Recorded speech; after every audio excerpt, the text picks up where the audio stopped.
Congressman Nick LaLota is a Republican from New York. He serves on the House Armed Services and Homeland Security Committees. Congressman, thank you so much for joining us. So over the weekend, we heard the CIA director say in an interview that the Chinese President Xi has instructed his military to be prepared by 2027 to invade Taiwan. Now, an ultimate decision has not been made. But having said that, I want you to listen to what the commanding general of the U.S. Army Pacific and the Army Secretary said about the state of the U.S. military yesterday. The military arm that they have created is extraordinary. They are rehearsing, they are practicing, they are experimenting, and they are preparing those forces for something. I personally am not of the view that, an amphibious invasion of Taiwan is imminent. But we have to obviously prepare. We've got to be prepared to fight and win that war. And I think the best way we avoid fighting that war is by showing the PRC and countries in the region that we can actually win that war.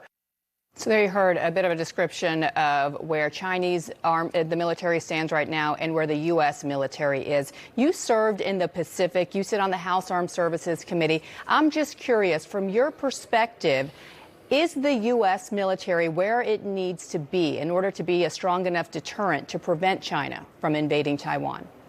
Yeah, so in 2006, as a young naval officer, I actually deployed to Taiwan, where I started to understand the strategic importance of our alliance between the United States and Taiwan, specifically countering any sort of Chinese aggression, which has only gotten worse in the 15 or 16 years since I visited there last. And I think that the House Armed Services Committee, the Congress, and the nation need to continue to invest in our nation's military's fighting men and women so that we can either deter the next conflict or win it if, God forbid, we have to go to it. Are we ready to be that deterrent as of today? Well, we need to continue to work on it. Each day our nation's adversaries are innovating and preparing every day to defeat us. They're closing the gap on technology especially. We need to provide a strong investment into our military every day. Right now, the House Armed Services Committee is working on our NDAA, our nation's investment in our nation's military. That intends to be a robust investment to deter adversaries like China, like Iran, to ensure that we protect Americans abroad and at home. Speaking of technologies, the U.S. has blacklisted today 12 Chinese entities for providing dual-use technology for Russia. That obviously lays into this big question of whether or not China will indeed provide Russia with lethal aid, despite the aid that they've already been providing Russia. What should the U.S. response be if that does in fact happen? We want to deter conflict first and foremost, and there's a number of ways to do that. Economically is one way, diplomatically is another. The State Department has a lot of work to do to ensure that our nation's adversaries, China, Iran, Russia, are taking America very seriously. When America speaks, they should take us seriously. When they see our ships stationed off of their coast, they should especially take us seriously as well. The administration needs to do everything possible to ensure that America's adversaries take us quite seriously. Adam Smith, the top Democrat on the House Armed Services Committee on which you sit, said today that giving Ukraine F-16 fighter jets is currently, quote, not a wise use of resources. Do you agree with him? So what I think needs to happen in Ukraine is a balanced investment of America's taxpayers' investment as well as the Europeans. Right now, it's disproportionate. Public resources suggest that the United States has spent $30 billion there, while our European partners have only spent $20 billion. That's a disproportionate investment the administration needs to tackle right away. This is a worldwide problem, but first and foremost, it's a European problem. The investment needs to be more balanced. But on the F-16s specifically, do you agree with him that now is not the time to provide Ukraine with them? Yeah, I need to talk with some more of the generals and admirals about the tactical situation on the ground there. I'm not ready to commit to a position on that. Let me return back to the issue of China. The chairman of the House Foreign Affairs Committee has introduced legislation that would ban TikTok. I know that you've supported that move in the past. You've said TikTok poses grave concerns to our national security. Given the committees that you sit on and the information that you have access to, can you explain specifically how TikTok could pose a threat to the United States national security?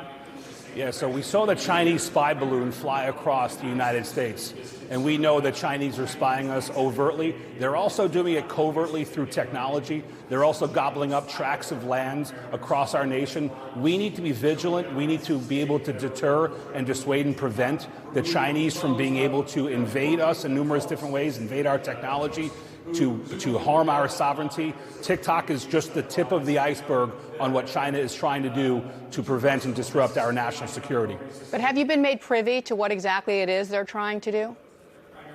Yes, yes, I have, and it causes me great concern. It's one of the things that keeps me up at night. It's one of the reasons that... Anything you can share with our viewers? As you know, TikTok is very popular amongst millions of Americans. Yeah, I don't mean to make a joke of this, but my 13-year-old is upset with my position on TikTok because, like what you suggested, folks have learned to rely on it, but Americans should take it very seriously. There's hundreds of other apps that Americans should explore rather than the one promoted and maintained by the Chinese Communist Party. We should get off TikTok right away. So no information that you're willing to share with us today, though? No, not now. Okay, let me finally ask you about more close-to-home politics, and that relates to George Santos. You've been quite vocal about him and your view that he needs to resign. He's facing multiple investigations, as you know. You called him a sociopath. You're pushing now for his expulsion. This week, you described him as Democrats' best friend and ally, and you went on to say what he has done is given the Democrats wind in their sails, has taken away our ability as Republicans to speak about our commitment to America, and we're looking forward to him leaving the House.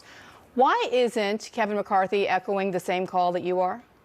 So I think there's a number of victims in George Santos' scam. First and foremost, it's the voters in his district, my fellow Long Islanders, who have no decent representation here in the Congress. I think it's the people who he financially scammed to get contributions. But it's the entire Republican conference here in Congress who's been scammed as well.